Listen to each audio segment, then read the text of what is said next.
क्या होगा अगर किसी की पहचान मतलब उसकी यादें, उसका पूरा वजूद उसके शरीर से निकालकर किसी दूसरे शरीर में डाल दिया जाए? सुनने में किसी साइंस फिक्शन फिल्म जैसा लगता है ना? पर आज हम इसी चौंकाने वाले आइडिया की गहराई में उतरेंगे। जरा एक पल के लिए सोचिए। किसी की सुबह नींद खुलती है, पर जब वो आईने में देखता है तो चेहरा किसी और का होता है। आवाज अलग, हाथ पैर अलग, सब कुछ नया। लेकिन अंदर जो सोचने वाला मैं है वो वही पुराना है। ये सिर्फ एक ख्याल नहीं, ये वो सवाल है जो हमारी पहचान की पूरी बुनियाद को हिलाकर रख देता है। ठीक है, तो इस चीज को साइंटिफिक नजरिए से देखते हैं। आज विज्ञान ये मानता है कि हम जो कुछ भी हैं, हमारी चेतना, हमारी यादें, हमारी पसंद नापसंद, हमारा पूरा व्यक्तित्व, वो सब कुछ हमारे दिमाग, हमारे ब्रेन में ही कैद है। मतलब असल हम हमारा शरीर नहीं बल्कि हमारा दिमाग है। तो फिर सवाल ये उठता है कि क्या यह सच में मुमकिन हो सकता है? आज तो नहीं, लेकिन भविष्य में टेक्नोलॉजी इसे कैसे एक हकीकत में बदल सकती है। चलिए देखते हैं कि इसके पीछे का संभावित विज्ञान क्या हो सकता है।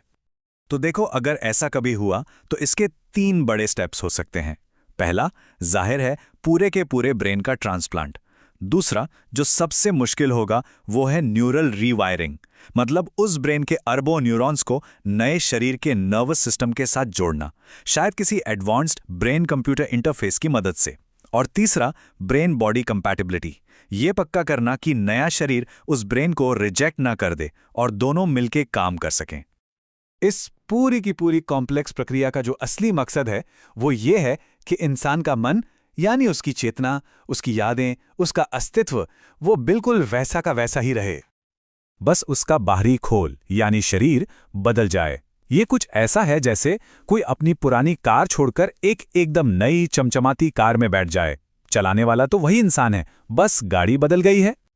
तो अगर मान लें कि ये टेक्नोलॉजी कामयाब हो गई तो सबसे पहला और सबसे गहरा असर किस पर पड़ेगा? जाहिर है, उस इंसान पर जो एक नए शरीर में अपनी जिंदगी जिएगा। उसके लिए क्या बदलेगा और क्या हमेशा के लिए वैसा ही रहेगा? यहाँ एक बहुत ही दिलचस्प टकराव देखने को मिलता है। एक तरफ है मन, जिसमें यादें हैं, पर्सनालिटी है, चेतना है, जो बदला नहीं है।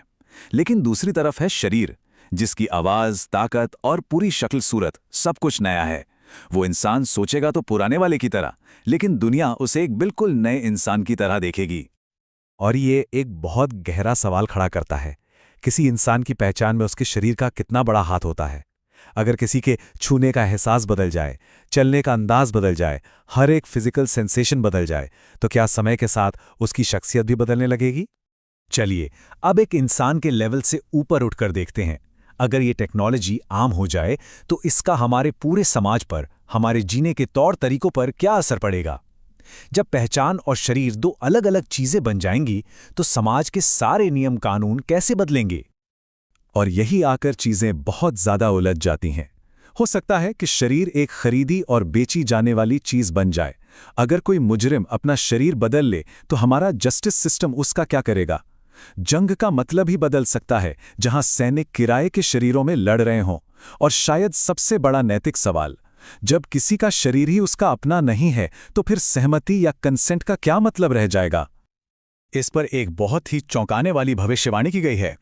एक ऐसी दुनिया बन सकती है जहां अमीर लोग एक के बाद एक जवान शरीर बदलते रहेंगे और शायद अमरता के बहुत करीब पहुंच जाएंगे। वहीं दूसरी तरफ गरीब लोग अपने पुराने और कमजोर होते शरीरों में ही जीने के लिए मजबूर होंगे। ये समाज में इनइक्वालिटी यानी असमानता का सबसे भयानक रूप होगा। अब हम इस बातचीत के सबसे गहरे, सबसे फिलॉसफिकल हिस्से में आ गए हैं। जब टेक्नोलॉजी हमें हमारी बायोलॉजिकल लिमिट्स के पार ले जाती है, तब हमें अपने वजूद से जुड़े सबसे बड़े सवालों का सामना करना पड़ता है। पहला और सबसे बुनियादी सवाल तो यही है, क्या हमारा शरीर सिर्फ एक कंटेनर है, एक बर्तन है जिसे हमारा दिमाग चलाता है, या फिर ये हमारी पहचान का एक ऐसा हिस्सा है जिसे अलग ही नहीं किया जा सकता? और इसी से जुड़ा हुआ एक और सवाल उठता है, अगर किसी के भी शरीर को बदला जा सकता है तो क्या हमारी अपनी इंडिविजुअलिटी, हमारी अपनी खासियत का कोई मतलब रह जाएगा? हमें यूनिक क्या बनाता है, हमारा दिमाग या हमारा शरीर? वैसे दिलचस्प बात यह है कि यह आइडिया कोई बिल्कुल नया नहीं है।